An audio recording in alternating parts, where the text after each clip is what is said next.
안녕하세요, 나연석입니다. 풀업이나 랩풀다운 같이 풀다운 계열의 등 운동을 하면 어깨가 아프다고 하는 분들이 꽤 많은데요.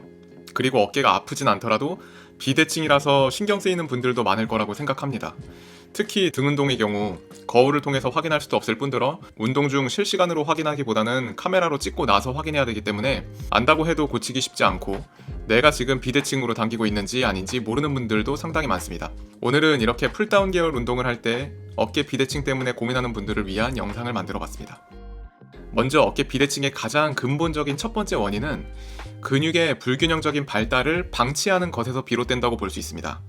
무슨 말이냐면 위에 그림처럼 풀업을 했을 때 1에서 8번까지의 근육이 수축된다고 가정을 해볼게요. 그러면 횟수를 반복했을 때 1에서 8번 근육이 동시에 지칠까요? 아니면 따로 지칠까요? 당연히 따로 지치겠죠? 왜냐하면 우리가 일상생활 할 때 각 근육을 사용하는 비율이 달랐을 테니까 각 근육들의 발달 정도가 그에 따라 다르겠죠? 그리고 오른손잡이, 왼손잡이에 따라서도 신경과 근육의 발달 정도가 서로 다르겠고요.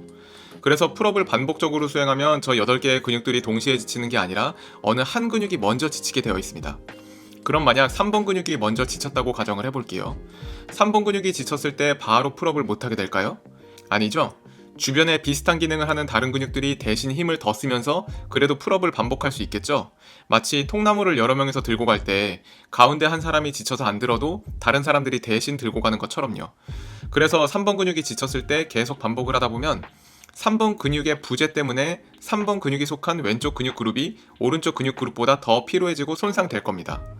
그리고 이 과정이 몇 개월, 몇 년 동안 지속이 되다 보면 당연히 3번 근육이 속한 왼쪽 근육 그룹이 무리하게 되니 부상이 생길 겁니다. 부상이 생기면 신경도 손상돼서 근육이 더 약해지게 되고 위축되면서 불균형적으로 발달이 되는 거죠. 어깨 비대칭의 두 번째 원인으로는 골반이 비대칭인 경우입니다. 골반이 비대칭일 때 왜 어깨 비대칭에 영향을 주냐면 이렇게 뒤에서 봤을 때 골반이 비대칭이라 한쪽 다리가 더 벌어졌다고 가정을 해보겠습니다. 그러면 양쪽 골반의 높낮이가 서로 다르겠죠? 그럼 골반 때문에 그 위에 있는 척추 또한 틀어지게 됩니다. 그런데 날개뼈는 흉추의 움직임에 영향을 받기 때문에 결국 날개뼈까지 틀어지게 되고 어깨 비대칭을 초래하게 되는 거죠. 어깨 비대칭의 세 번째 원인으로는 척추 측만 때문일 수 있습니다. 척추 측만이란 척추체가 돌아가서 척추 라인이 만곡 형태로 휘어져 있는 걸 말하는데요.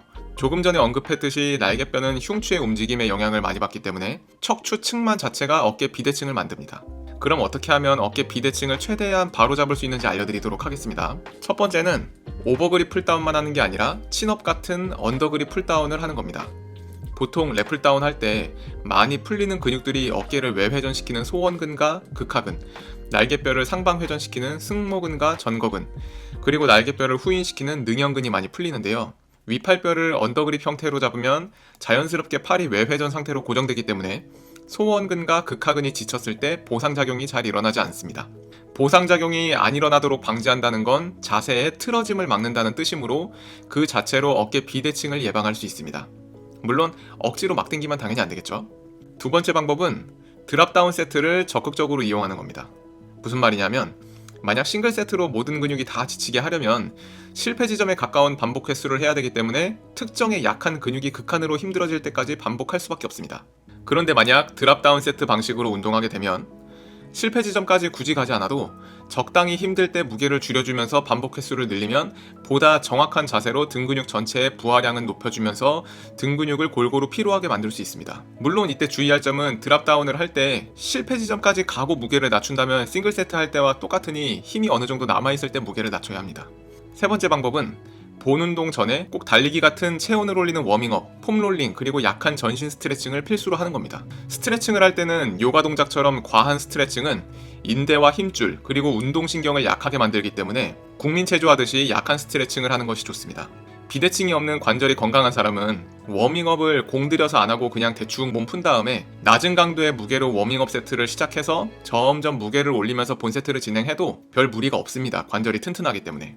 물론 안 좋은 습관이죠. 그런데 어깨 비대칭에 선천적으로 관절까지 약한 사람은 체온을 올리고 전신 근육을 스트레칭 해줘야 근육이 흥분돼서 몸 전체가 부드러워지기 때문에 인대와 힘줄 그리고 관절에 전해지는 부하를 줄일 수 있습니다. 마지막으로 구조적인 척추 측만은 유전적인 특발성이 원인이기 때문에 고칠 수 없다고 보는 게 맞습니다.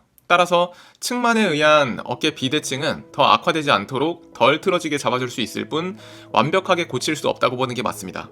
그렇다고 고칠 수 없다고 너무 낙담하지 않아도 되는 게 측만이 있더라도 일상생활하는데 지장이 없고 운동하는데 통증도 없고 심한 불편함이 없으면 무리하지 않는 선에서 자신의 체형에 맞게 근력 운동을 하면 충분히 몸을 좋게 만들 수 있으니까 굳이 틀어진 체형을 바로잡겠다고 노력 안 하셔도 됩니다. 그리고 어깨 비대칭을 완벽하게 좌우대칭으로 잡겠다는 생각보다는 날개뼈의 삼각, 하각의 위치가 흉추 2번과 7번을 기준으로 위로 올라가 있으면 거상, 밑으로 내려가 있으면 하강되어 있다고 판단하기 때문에 정상 범위에서 너무 벗어나 있는 게 문제인 거지, 약간 비대칭을 가지고 있더라도 평소에 무리하지 않고 날개뼈를 잘 잡아주면서 운동하면 크게 문제될 건 없습니다.